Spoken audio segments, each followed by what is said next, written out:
பலாப்பழம் சாப்பிட்டா heart attack வராது, கொலஸ்ட்ரால் குறையும், ஸ்ட்ரோக் வராது.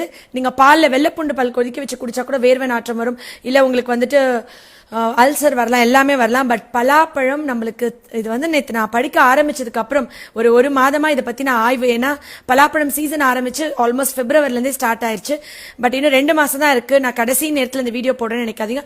3 மாதங்கள் நான் அவ்வளோ ஜேர்னல்ஸ், அவ்வளோ புக்ஸ் எடுத்து படிச்சேன். அமெரிக்கன் ஹார்ட் ஃபவுண்டேஷன்ல ஜாக் ஃப்ரூட் சாப்பிட்டால், இந்த பழங்கள் சாப்பிட்டா பிபி குறைஞ்சி, கொலஸ்ட்ரால் இல்லாம ஆயிட்டு, கெட்ட கொழுப்பு இல்லாம ஆயி நல்ல கொழுப்பு கூடி ஹார்ட் அட்டாக் ஸ்ட்ரோக்கும் வராதுன்னு சொல்லியிருக்காங்க. இது மட்டும் தானா அப்படின்னு பாத்தீங்கன்னாக்கா, சில பழங்கள் சாப்பிட்டா சர்க்கரை கூடும், சில பழங்கள் சாப்பிட்டா சர்க்கரை குறையும். அதாவது ஒரு பழத்தோட கிளைசிமிக் இண்டெக்ஸ் வச்சுதான் அந்த பழம் சர்க்கரை வியாதி வருமா வராதான்னு சொல்லலாம். சில பழங்கள் கிளைசிமிக் இண்டெக்ஸ் கூட இருக்கும், சிலதுக்கு கிளைசிமிக் இண்டெக்ஸ் குறைய இருக்கும்.